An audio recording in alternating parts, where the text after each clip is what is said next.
President of Supply Chain and Logistics for the Consumer Brands Association in Arlington, Virginia. A graduate of the University of Virginia, Mr. Madrecki was previously the Director of Urban Innovation for the United Parcel Service. A polished public speaker, he has delivered several supply chain discussions. An interesting side note is that he delivered a fascinating TED Talk entitled, "Can We Design Cities for Happiness?" providing a new viewpoint for city planners. We welcome and thank you, Mr. Madrecki, for sharing your knowledge with us today. You may now share your screen. Great, and thank you so much for the invitation and the generous introduction. Really appreciate all of the conversations and dialogue that has come before my presentation. And it's almost like you sort of naturally provided a sort of nice segue into this discussion, and specifically in the talk today and some of the insights that I'll share from the consumer packaged goods industry. We'll actually spend some time around the discussion of e-commerce and the growth of online grocery, which will, I think, tie nicely to some of what the other speakers have said and build on much of that. But if we can advance to the next slide, that would be great. And just a quick background to the Consumer Brands Association, which was formerly the Grocery Manufacturers Association. Just in the course of time, our membership grew to include not just food, but other CPG manufacturers, so inclusive of household, personal care products, etc. And today, we represent the totality of this industry, upwards of the $2 trillion industry. And we primarily work across three what we call pillar areas. So I handle our supply chain work. I have a colleague that does packaging and sustainability. And then we have a final pillar around smart product regulation. And go to the next slide.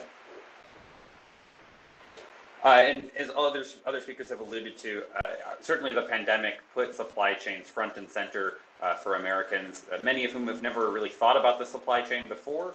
This is not the subject of dinner table conversation, and I frequently made the joke prior to the pandemic that supply chain wasn't exactly like the sexiest policy topic there ever was, especially in DC circles. Typically like tax policy or trade or something gets a little bit more attention than how goods and services move across the country. But certainly that the need for essential everyday products to reach consumers was constantly on display throughout the pandemic, whether it was people working from home, whether it was the images of dumped milk or other things, like the things that stuck out in people's mind. It suddenly became very aware both the sort of the inherent fragility or the vulnerabilities in the supply chain and what those meant when it sort of played out in a worst case scenario like a pandemic. And what I think that what we saw throughout the pandemic, though, was that despite some of those vulnerabilities and those any discussion around destabilization or disruption in the supply chain, that American consumer packaged goods companies sort of proved their mettle. There was that built up resiliency, and that's, I think, a credit both to the hard work of the industry as well as the engagement with the public sector and the administration and government leaders, as well as just the sort of the network effect of how the industry has built itself up over time, and the ability to sort of respond in kind and get back on the right footing, which I think is where we are today. And despite the fact that the pandemic is of course not over, that we're on better footing obviously today than we were in the past. And there's a lot of lessons learned, which is obviously the subject of today's conversation. You can go to the next slide. And again, I don't want to spend too much time belaboring some of these COVID-19 challenges, because I think that many of the other speakers have touched on them. These are challenges that were shared across the industry, so there's nothing that's going to be particularly shocking here. Whether it was PPE scarcity and the availability of that PPE, as the folks in the chicken industry commented on, it's not as if PPE was new to consumer packaged goods in light of the pandemic. Many of these operations already used masks or gloves or other tools. In fact, some of those members reported to me the instances of government intercepting a shipment of PPE that was bound to their facility, and it was just a standard shipment. It wasn't anything special. You had the same sort of issues around worker safety, absenteeism, other things like that. I do think that from our standpoint, thinking about how manufacturing operations are set up. In many cases, workers are more spaced out than in some other sectors of the food industry. And it's not, an across the board sweeping statement, but just like a general note. And so there were fewer instances, I think, of where you saw some of those same challenges around how do you maintain 6 feet of distance, or how do you actually execute on that. And part of that is due to the past investments that have been made around automation. Some of that's just due to plant design, or just the operational things that you're not cutting a chicken or a piece of beef a certain way and then handing it to the next worker. If you're, say, making cereal, it's a different process, and therefore a different worker health and safety environment, I guess is how you could put it. But you do see many of the same challenges around the radical demand shifts and the elevated purchasing levels for in-home consumption. In many cases, I was the person, maybe in an unenviable way, that got to answer questions in DC, like, why is there no canned beans, or why is there no toilet paper? And sort of, obviously in large part due to these huge demand shifts between what was commercial versus what was consumer facing. In many of the CPG industry operations, there is there's a different supply chain, if you will, for, let's say, a commercial product than there is for a consumer facing one. And so it's not as if the manufacturers could just toggle between those really quickly. It required some degree of other manual effort. And then, touching on this next point, collaboration really with the retail sector. Many of my member companies would report things like that there were some challenging times right at the start, but that then actually in the course of the pandemic, they were able to achieve more, let's say, in a span of 2 or 3 weeks with their retail partners than they had been in the previous 5-10 years. And I think that that's a large credit to just sort of needing to take a step back, revisit some of how you do business, where are you pulling information from, is that information correct, and then being able to sort of, in a more or less way, manually do it in some early stages, just to get on that solid footing again, and then rejigger the system, if you will, so that it's functioning properly going forward. And of course, the last bullet there around that it's a global pandemic with certainly global supply chain disruptions. Certain products, certain ingredients, raw inputs coming from overseas, they're facing the same issues, and so it's a connected system. And certainly you saw that play out in a host of different ways. And I think the last thing, I didn't add this here, but I think there was certainly some unexpected. This is, I think, in part tied to the demand levels, but you saw like these interesting new trends that emerged during COVID, right? Where it's not just that people were staying at home, but that suddenly, the previous speaker mentioned that she couldn't get flour. Like all of a sudden, America became a nation of bakers. Like we were not bakers before COVID, and all of a sudden, everybody wants to make, natural leaven sourdough. But these are new things that come upon us in light of a pandemic. We can go to the next slide. So building a little on these sort of like these changes in demand and how we see the consumer demand continuing to play out. The Consumer Brands Association has a research arm and a function, and we are measuring and assessing consumer demand for products. And what we see is continued elevated demand going forward. Not quite maybe to the same degree as it was in March through May of last year, and it's sort of like this peak panic buying. And it's kind of plateaued, I think, as of late. And what we, I think, expect across the industry is that you'll see a drop in the total demand. Like it's not that you can look to the last year and say, everybody expects the CPG industry to continue to experience the same level of growth that they did in 2020, but that it's not going to drop down to the, let's say, expected 2021 numbers that were predicted in 2019. It'll actually be higher.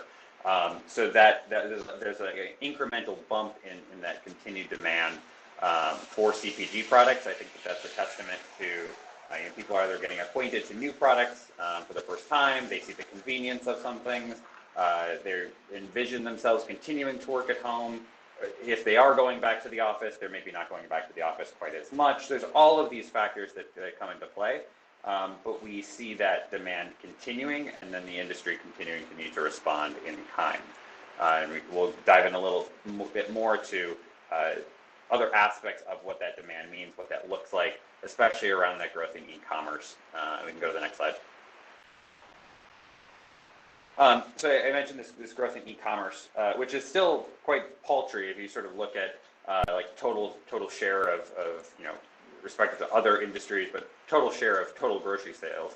I think what we had estimated it was around 1.5% of total grocery prior to the pandemic. It's now upwards of 3, maybe getting closer to 4. These are not like huge percentages, but like that bump, nearly doubling or more than doubling, is tremendous. And I think that it's not an across the board thing. I think that it depends on the geography of where you're at across America and other things like that, to the extent to which you saw some of this growth, which is certainly, I think, a factor that needs to be considered. But clearly, e-commerce grocery has exploded for food and beverage products.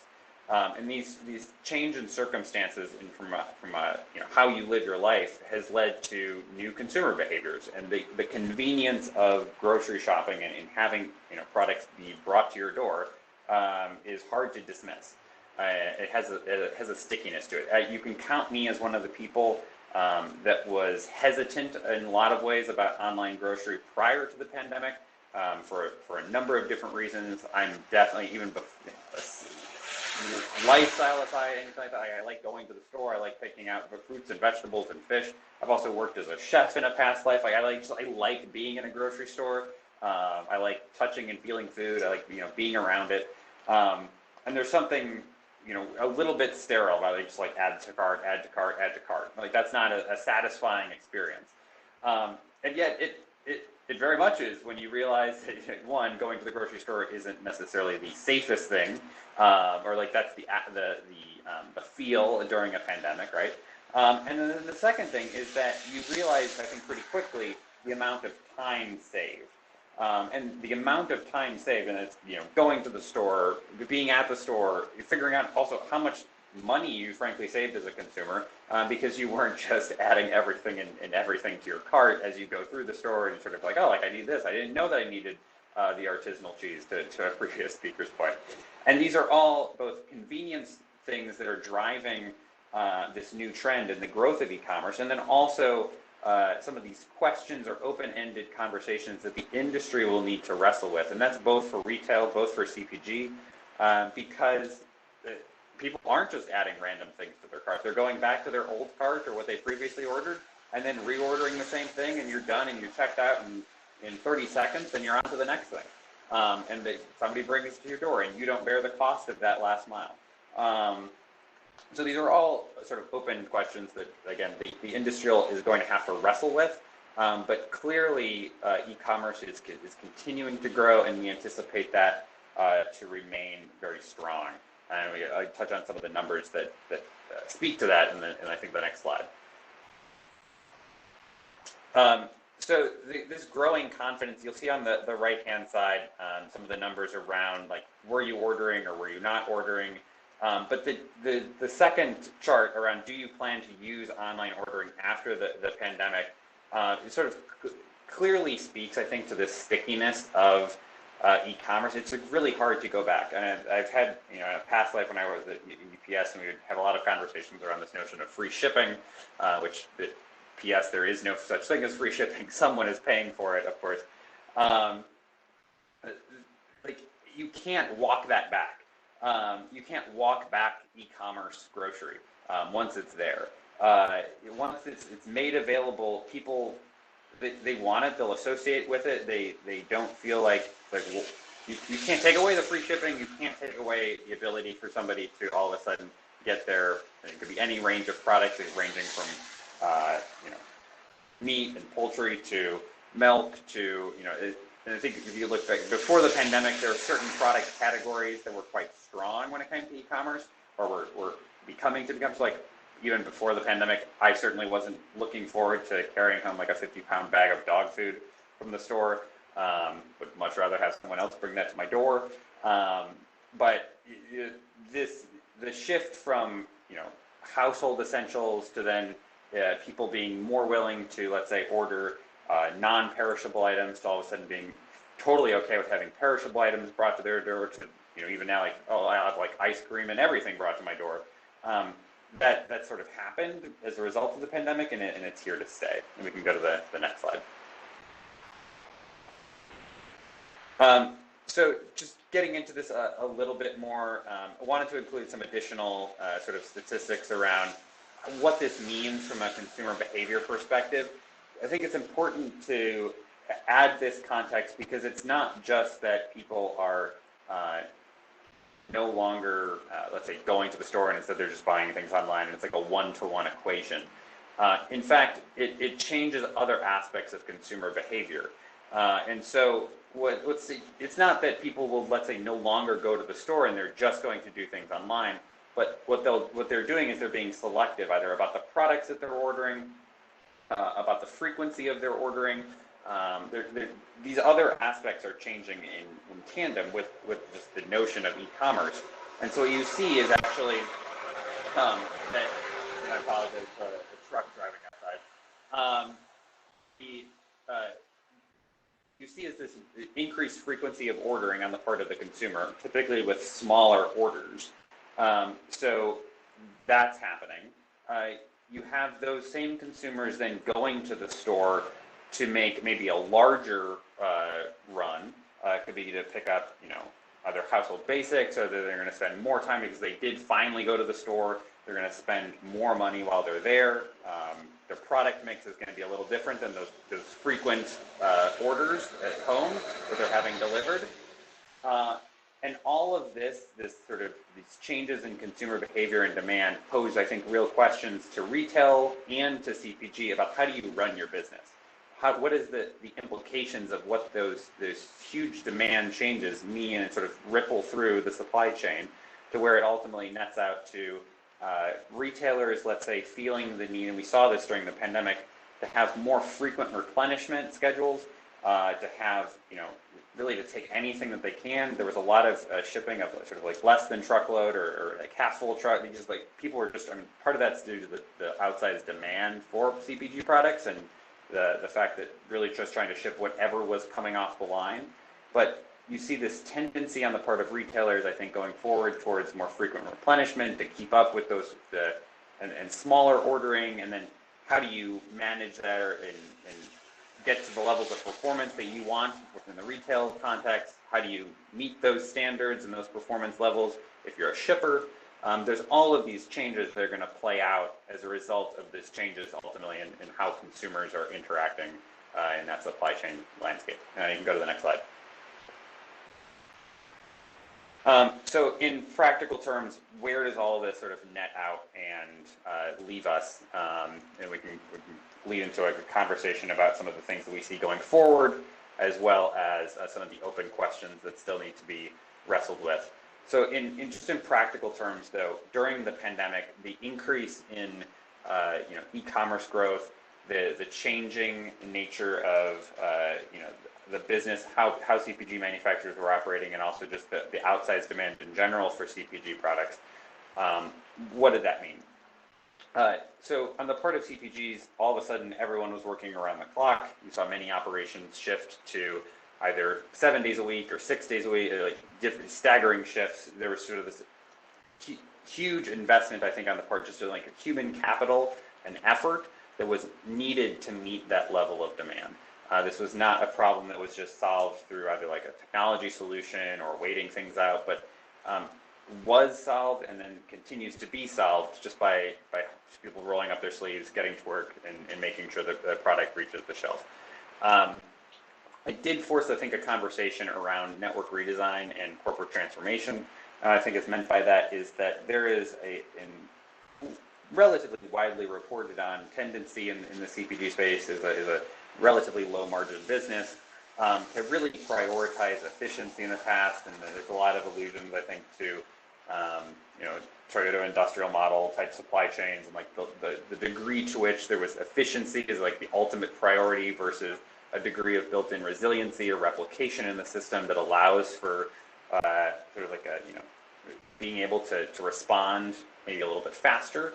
And so I think what you'll see is this, the increased talk around resiliency. How do you prioritize that appropriately? It's not the same as replication, and it really is more, I think, based on how do you design a network and how do you facilitate that network through data exchange, through the ability to share information, to have a degree of this next bullet, control tower view or enhanced visibility. This is an area that we really see blowing out into the future. It's actually a topic, and sort of in closing, when I get to one of the final slides, I'll talk a little bit about some of the research that the Consumer Brands Association has done in this space around this notion of like a shift from a supply chain to a supply network, and what that sort of philosophical or semantic shift actually means from a technology perspective or an operational perspective. But I think it's definitely an area that companies are going through right now, and they'll continue to go into the future, just in terms of that shift to what a supply network is, and what does that mean, how you run your business.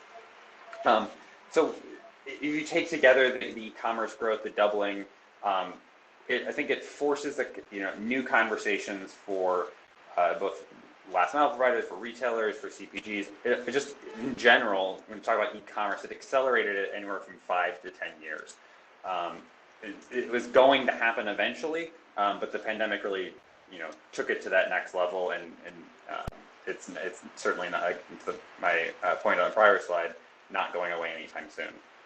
I touched a little bit on these new replenishment, ordering, and inventory dynamics.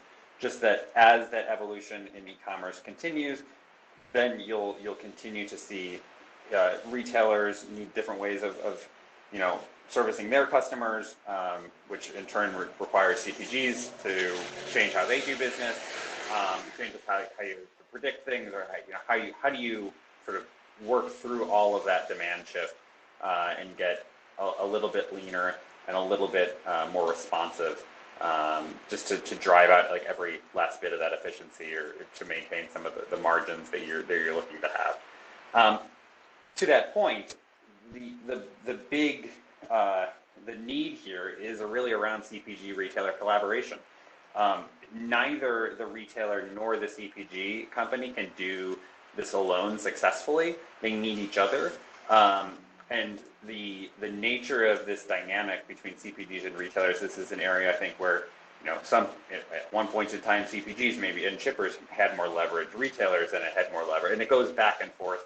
I think pre-pandemic, you're probably at a stage where retailers, especially with the growth of e-commerce, were already in a position of some degree of leverage.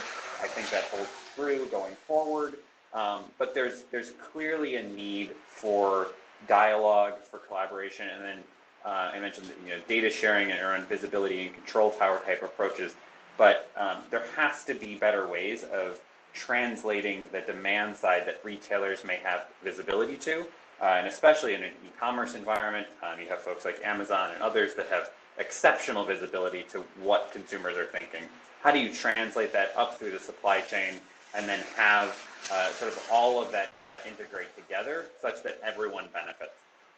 And then how do you, that connects even to things like new product development, predicting what the future trends are. Like there's all of these potentials that are there if you can better sync retailers and CPGs, but you have to have that mechanism to have a conversation, and that mechanism really is around data and data usage and storage and share. Like so, it's a whole topic, and it's definitely one of the areas that I'll highlight as a potential research area, or is an area of interest, I think, on the part of some of these folks. It does the last couple of bullets around last mile delivery. CPGs, for our sake, and I used to work really extensively on last mile delivery as in my role at UPS, and so it's a topic near and dear to my heart. I have many different thoughts on how to become more efficient when it comes to last mile delivery, and how to use technology to do that. But from the CPG's perspective, there isn't a lot that is done. To Sammy's presentation, the celery guys and the lettuce guys aren't going to themselves deliver to the door. Whether it's FedEx or somebody else, or they're going to use that provider, and that provider ultimately is the one that has to figure it out. So retailers, delivery companies, platform providers like an Amazon, they're the ones that ultimately have to, I think, figure out the last mile and the click and collect margin issues. These are incredibly costly to run. There isn't anyone, frankly, that's, I think, doing it super, super well yet. And when I say super well, it's just from a cost standpoint or from a money-making standpoint. You think about examples where, even just from my own experience, you're on the road, you're traveling, you realize that you need to get a box of Kleenex or something like that. It's during the pandemic. You go to Target.com, or you place an order online, and you fill out everything. You add a box of Kleenex to your cart, and you have someone bring it out to your door. That doesn't make sense because somebody inside that store ran around, got a box of Kleenex, scanned it, actually brought it out to there's basically lost money on this whole transaction.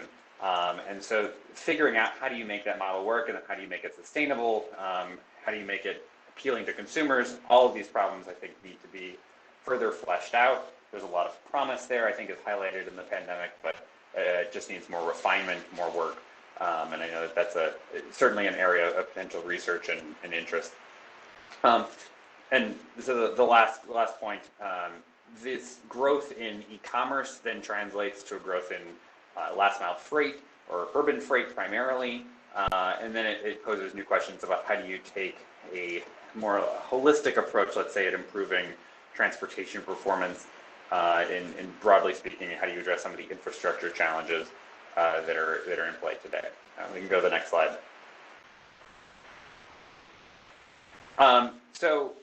Wanted to leave a couple of notes as well, sort of how we see things proceeding or going forward. So I talked a little bit about this consumer demand piece, the changes in behavior that we saw during the pandemic. CBA just completed what we call the CPG post-pandemic outlook. This is a report that we looked at a host of consumer data, did our own survey research and other aspects, brought everything together. And I think it's fair to say that, you talked a little bit about that expected continued growth in CPG products, that the demand would remain higher than predicted in 2019 would be in 2021. Everybody, I think, is really excited about the future, just getting back to normal, whatever that is. What is considered normal in the future is not going to be what was considered normal in February 2020. America has been fundamentally changed by the pandemic, and the normal is going to be redefined. And so the question, and sort of where we're sort of trying to wrestle with this, is for the CPG industry, is how this redefined normal will translate to its business and the consumers it serves. You can go to the next slide. So as America sort of slowly gets back to whatever this new normal looks like, CPG demand will remain elevated. The supply chain concerns in the consumer's eyes, I think, will fade if they haven't faded already. I don't find that, it's not quite the subject of dinner table conversation anymore, let's put it that way. But it's still, the challenges are still there. And because those challenges are still there, what we expect to see is continued emphasis on the part of CPGs and their retail partners to make inroads. And we're going to see big changes, I think, in how CPGs are operating. Even just a pandemic aside, at this stage in the game for many CPGs, it's an industry that's primarily grown through acquisition, older legacy companies. There's so much work that already had to be done around network optimization, around sort of reconfiguring or retooling supply chains, integrating technology, and that was pre-pandemic. And you layer on the pandemic, you layer on the e-commerce transformation, and clearly there's going to be some changes afoot.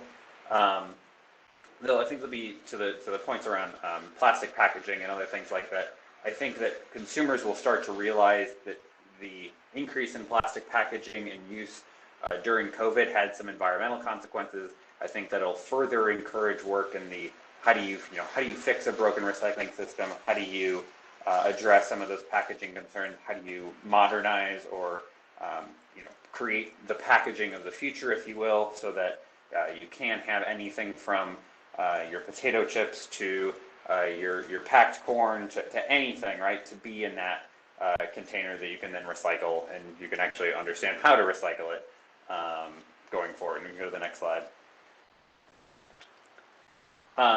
We also expect transparency demands to continue to increase, as well as some of the, the ability to use new digital tools to have that transparency and to facilitate it from a labeling perspective, from other things. One of the things that we saw during COVID was that trust in the industry really rose. Americans, the supply chain is like the physical manifestation of trust. This is how I've tended to talk about it, right? When you go into the store, you're distressed, you're literally under stress from the standpoint of COVID, and so like living at home, and you're just tired of everything. And you go to the store and you want to see a certain product on the shelf, but that product being on the shelf and it being a brand name or thing that you trust, there's like a literal manifestation of trust, and like that these companies had your back, if you will. And so we anticipate that that trust will remain, but also demand and require companies, I think, to be more active participants in sort of, assuming the role of like social change agents and forces for good. So this is something that we see coming out of that increase in trust, which is sort of born out of that increase in demand. And I think that, just the closing point here, and what we covered in this study, is that it's almost like everybody has predicted almost pretty much the same thing. We can run the numbers over and over and over again. They're not going to necessarily change, and it's really time to start, I think, working and getting to the hard part of what policies need to change, where investments need to be made. How do you just get it done, and starting to go down that future and addressing some of the supply chain concerns that were highlighted and raised throughout the pandemic. We can go to the next slide. And to that point, just like from really quick lessons learned, acknowledging that forever change, that we aren't going back. It's time to start worrying about going back. Just acknowledge, like, COVID happened. Let's move on. Let's sort of seize upon the silver linings of it, which could be increased trust. It could be increased growth. It is that e-commerce. The opportunities in those things are, I think, greater than the challenges. The challenges we can mitigate, we can work together, we can, address those, but that the opportunities for growth and shared growth are there. We just have to sort of execute on them. The supply chain increasingly, I think, is to the point of being the physical manifestation of trust. It's also a differentiator. There were some companies that were able to keep up, there are others that weren't, and so therefore it's then tied to growth. It's tied to your ability to execute as a company within the supply chain space is then closely linked to your ability to compete, and that'll, I think, continue. And the last bullet is that there's a host of public and private sector responsibilities to reduce friction and ensure the availability, accessibility, and affordability of everyday products. It's not just up to the private sector to do that. I think at various points, and this touches on infrastructure, it touches on a host of different things, maybe the lack of serious engagement on the part of government sometimes as it relates to supply chain policy.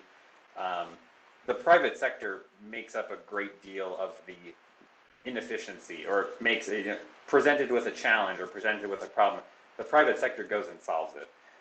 And I think that there's a new sense and a new understanding that we have to work together across public and private sectors to really increase resiliency going forward, to enhance sort of national scale supply chain competitiveness. And that's actually the subject of a report that we just put out. We can go to the next slide.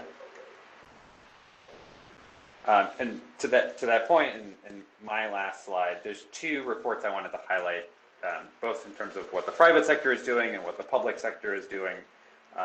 So we just put out a report with the Council of Supply Chain Management Professionals, as well as Iowa State University, which really looked at basically what steps can government take to enhance resiliency and competitiveness. We did an audit of all of the existing policies, actions on the part of government that impact supply chains across the U.S., ranging from transportation issues to trade to labor to really anything under the sun. And the chief finding of that is that there is certainly a host of policies that impact supply chains. They're often not coordinated, they're a bit haphazard, they're the result of years and decades of sort of incremental policy making, but there's no overarching strategy or goal, or there's no sort of central director of that. And so it raises important questions, I think, about the strategic stance that the U.S. has as it relates to its supply chain. It encourages a renewed conversation around industrial policy, what that looks like, especially relative to peer countries or competitive countries. And frankly, like sort of it's the come to Jesus moment, right? They're like, okay, like we have plenty of policy, but where is it going and what is its impact? Is it positive? Is it negative? And is there a way to more or less align some of that together such that the outcomes are more positive going forward, and then you have that enhanced resiliency and competitiveness. That report is available on our website if anyone is interested. I have a second report that speaks more just to what is the private sector doing than sort of in turn. So if the public sector could take all of these actions, what is the private sector going to do? I mentioned this shift from supply chains to supply networks, and this report that we put out with Accenture and Coyote Logistics sort of looks at that change from the standpoint that there are, I want to say like a dozen enabling technologies that are available today or going to be available soon to CPGs and other manufacturers that are going to change how they do business. And this ranges from automation to autonomous vehicles to this notion of like dark stores, data sharing, visibility and control towers. Like all of these things are going to fundamentally change how you do business. And the outcome of that is a shift from more linear thinking in supply chains to it's not just sort of a semantic change, but from supply chains to supply networks. And this network mindset and this network model is sort of inherently more resilient and more competitive, just sort of by the nature of it, right? I would sort of make it akin to that, like a single strand is a little weak, but of course, like a spider web or something is much stronger. And so you'll see that shift play out, I think, over in the coming years. I tried to thread through some of the open questions around research just throughout the report, but I'm more than happy to touch on anything specifically. If I was, sort of looking at the space, as it relates to CPG supply chains and some of the research topics and ideas that I would have and want to throw out there, I would really be around how do you create that model of data sharing? How do you enable it with retailers and CPGs? How do you do it in a safe way? And the last question is, if you dig into the e-commerce side of things, what are the other implications there when it comes to the design of products, to what you could imagine doing from a packaging side of things to the ultimate fulfillment of those products? Like, there's so much more than just shifting what's currently sold to online. It's really about, I think, what is, if you can go online, then what does that mean for the product itself? What does that mean for the other components there, and how do you build around that? How do you recreate the environment of a grocery store where you have the ability to just add things to a cart, or you have promotions, you have other aspects there? How do you recreate some of that and make up for that shift? But that's all I had. Really appreciate everyone's time and looking forward to fielding some questions.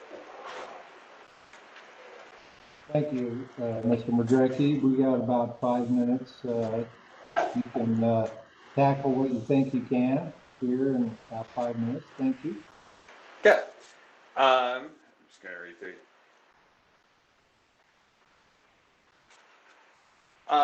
I mean, Frank, when it comes to like online shopping and grocery, a bigger trend in the future, absolutely.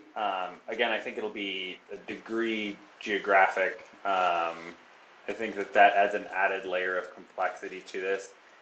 The way that I would think about it is that, yes, certainly it'll require different ways of packaging, different ways of preserving products, which ties into a whole host of other issues and trends that are happening right now apart from supply chain. But suffice to say, online grocery shopping is here to stay. It'll continue to grow. I think what you'll also find is that it's not a single model for online grocery shopping. It's not just shipping to door. It's not just click and collect. And you'll see all of these different models, I think, increasingly be customized to the clientele and to the market in which they're serving, if that makes sense. So what works in one area may not even work down the street, and sort of the increased level of customization there will sort of play out. And I think that's where you'll see different folks grow in different ways. You see grocery retailers expanding their distribution system. Yes, I think that they are trying to start to compete in that space. I think that one of the interesting things to watch is the degree to which that area is already dominated by a handful of players. So when you look at the share of online grocery, you look at some of the sort of market dominant players, and that's Amazon, Walmart, Target, and Instacart. Some of the other, and there's certainly other major national retailers playing in that space, but the share ownership of it and the level of investment that they have behind it. You just saw Instacart's valuation come out. It's hard to play catch up in that space, and so the degree of consolidation there is just be like a really interesting area to, I think, watch, is like, how do you ramp that up, because you can't do that in a small way. You have to sort of go big or go home when it comes to distribution. And how do you see the prospect of blockchain technology?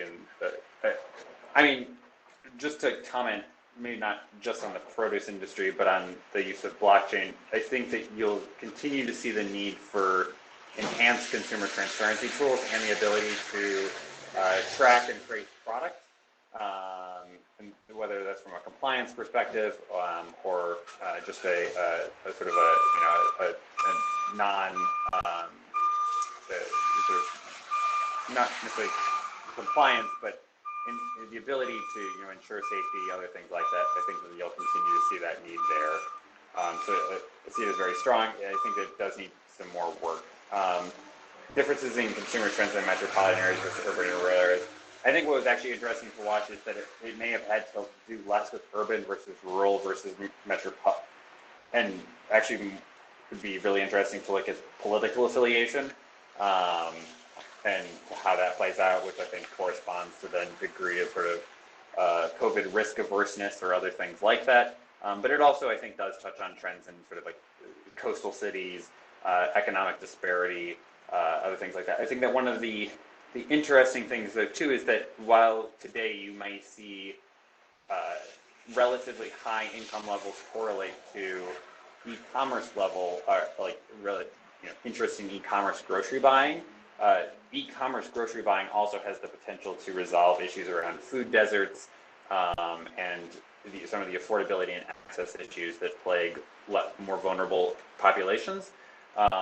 And so there's an interesting, I think, thread there that can be pulled at a little bit when it comes to what is the potential benefits of e-commerce. But